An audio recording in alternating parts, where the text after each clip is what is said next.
Hello everyone, thanks for tuning in and welcome to the channel. My goal is 500 subscribers. As I stated in my previous video, please go check it out. Once I reach 500 subscribers, I will be doing a giveaway. So please tune in, leave a like, share, subscribe, turn on notifications, as well as comment below. Thank you for your support. Hello everyone, this is Straight to the Point Tech. I'm back again with a new video today. And for today's video, we are going to be doing a comparison between the Steam Deck OLED, which I have on my left here, and the MSI Claw 8 AI Plus, which I have on the right here. So without further ado, let's get straight to it. All right, so what we'll do is we'll start off with the Steam Deck OLED first. So let's do that first. All right.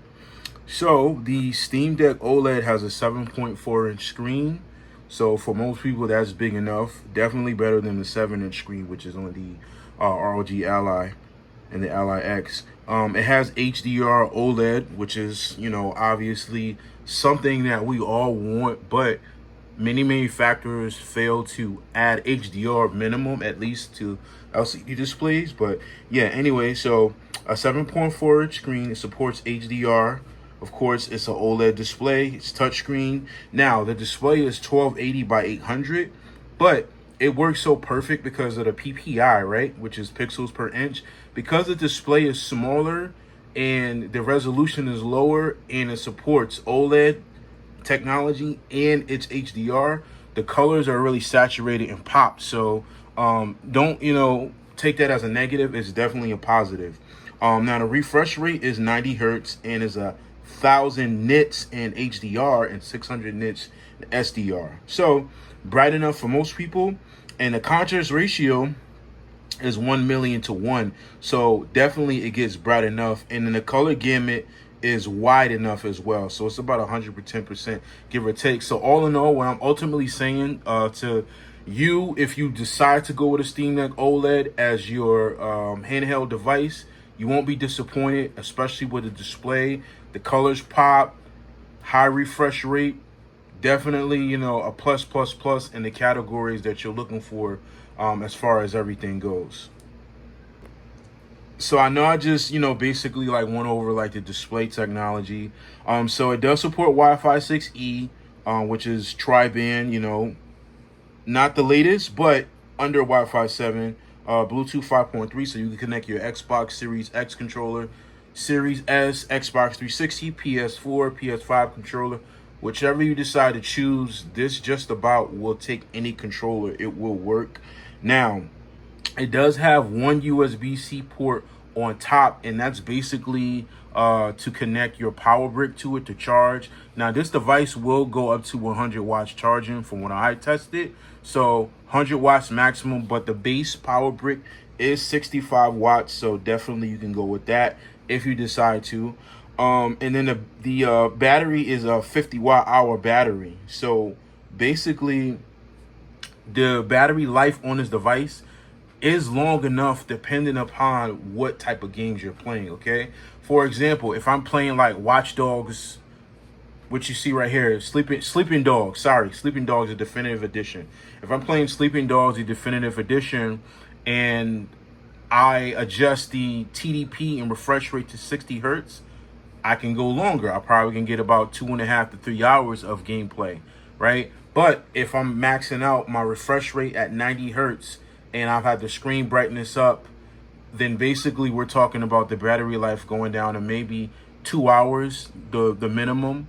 So yeah, that's still not bad, give or take. However, though, just be cognizant of your settings outside the in-game settings, as far as what games you're playing, and that definitely will determine how long your battery lasts. Now, this device does happen to come in 512 gigabytes, and it also comes in 1 terabyte. Now, here's the kicker, right? This has a OLED model variant, and there's a matte OLED model variant. Now, the model that you see on the left, which is OLED, the colors pop to me even more. But if you're the type of person that, is against glare and everything, then that's totally up to you. However, in my opinion, the glossy OLED panel, the colors pop more. The matte panel is a little bit more reserved, but it's still decent. So, I'm not trying to, you know, basically swift you over to the OLED model, but definitely I will recommend getting the OLED glossy model because the colors pop more. Now let's get to the MSI Claw 8 AI Plus to be specific. So the MSI Claw 8 AI Plus has an Intel Core Ultra 7 258 volt, right? iGPU. So to get technical, it's 8 cores, 8 threads, up to 4.8 gigahertz, with an NPU which is 47 teraflops, right? And it also has an Intel Arc 140 volt GPU, right? So the whole iGPU as a whole is a beast just for a handheld device itself, right? And then, you know, also it comes with 32 gigabytes of RAM. So on this device, if you want to multitask, there's literally no problem. If you want to stream on this device and, you know, play at the same time, there's no issue. If you want to watch sports on this device and do something else and edit in Photoshop, definitely you won't have any issues. Now, the display is 8 inches and the refresh rate is 120 hertz. So yes, you can get up to 120 frames per second in most games. Granted, you know, the adjustment outside of your gaming and in-game adjustments, you can definitely get 120 frames per second for sure. Now, as far as like the ports and everything, so on top, we have 2 USB-C ports. Now, both of them are up to 100 watts. Everyone's saying it's only 65 watts. I've gotten 100 watt charging on this device, and that's just for fast charging. So I've had no problems. I don't know if there are different variants, meaning there's like a specific edition that came out in Asia and a specific edition came out in the US. I don't know if that's like the reason why, you know, I don't know, but I definitely got 100 watt as far as charging the last time I've charged this device. So give or take. So yeah, 65 watts minimum, 100 watts maximum. So yeah, there are 2 ports, so it really doesn't matter which port you choose.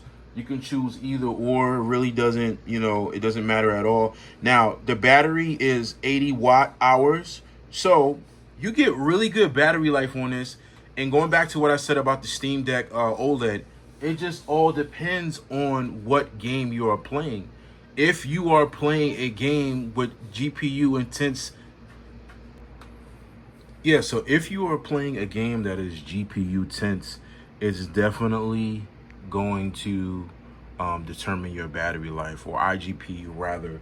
So, like I said, you know, basically what you'll have to do is, again, adjust some outside game settings and in-game settings. So what I mean by outside game settings, adjust your TDP in the MSI Center or the MSI Claw 8, and then adjust some in-game settings depending on which game you're playing, whether you want to play at 1200p, or you want to play at 1080p, or you want to play at 900p, or if you want to play at 800p. It just depends. Some games will require you to go to minimum, which is 800 progressive or 720p. Some games will, you know, allow you to go all the way up as high as 1200p. But again, settings outside, inside will determine the visual fidelity of the game you're playing and frames per second. So just keep that in mind. So I want to mention, you know, as far as the MSI Claw 8 AI to be, you know, politically correct. So as far as like, you know, pricing, now the availability of this device, again, is dependent upon who has it or who gets it first. Meaning, the Intel variant is very hard to find in some use cases. You can find it on Newegg available. You can find it on eBay, but you know, scalper prices. But you can find it on Newegg. You can find it on eBay. You can find it on Best Buy. You just have to be on your P's and Q's when it comes to the availability. And if you're going to pull the trigger on getting it before it sells out. Otherwise, you know, it'll be usually a while before the device restocks. So yeah, if that's your device, get it. If the Steam Deck OLED is your device you want to go with, get it. But just know that one is limited available this one is extremely available. Not to mention, let's go ahead and talk about the Steam Deck OLED options that you have. So as far as options, you can choose to get the Steam Deck OLED brand new from Valve, or they do have instances where there are refurbished models available by Valve, and not to mention, you still get the same warranty you would get as if you purchased it brand new. So keep that in mind. If you want to go with the brand new Steam Deck OLED, whether it be the glossy panel, the OLED model, or the matte finish OLED model, it's all up to you. But there are refurbished options available if they are available and in stock as far as refurbished, because this thing sells fast. So it's totally up to you. And we can even go as far as the LCD variant, which is, of course, I don't recommend, but it depends on what your budget is. But the LCD variant as well, you can buy it brand new, or you can buy the LCD variant refurbished. Totally up to you. All right, so now let's talk about, lastly, operating systems, right? So the MSI Claw 8 AI Plus is a Windows operated, right? So this device here basically is running Windows, and most of us, utilize Windows as a operating system. So we really know how to navigate it. We understand the dynamics of it, right? This guy right here, which is the Steam Deck OLED, is running Linux. Now, it is a lot different in comparison to Windows. So right now on the Steam Deck OLED, we are in what you call game mode. Now, right, by default, the Steam Deck OLED is in game mode, right? The MSI Claw by default boots in the normal Windows OS, right? So on the Steam Deck OLED, in the bottom left corner, if I hit the Steam button and I go to power, right, I can switch to desktop, right? Which will kind of familiar you with Windows a little bit, but completely different, right? Because it is running Linux. Linux is completely different operating system. The way you update things are different, but you will eventually get used to it, right? So granted, go with which one you are comfortable with. Now, if you're a Linux guy like myself, but I also know how to use Windows, then yeah, it's just all up to you to decide which one you want. If you're more comfortable with Windows, go with the MSI Claw 8 AI. You already know how Windows navigates, how to operate it, what to do, etc., whatever the case may be. But if you're a Linux guy and you like the customability options, you want to customize things, then definitely go with the Steam Deck OLED. Now, I'm going to keep it 100. Now, the Steam Deck OLED, you definitely have more options when it comes to customizing the operating system, as well as modifications, right? So there's something called Deck Loader for the Steam Deck, which you basically are able to install custom plugins as well as various other modifications. For example, DLSS modifications. If you're familiar with DLS, which is NVIDIA's deep learning super sampling, which is an upscaling method for visual fidelity as well as frames, basically you can utilize that on the Steam Deck OLED and it will work for games like Hogwarts Legacy.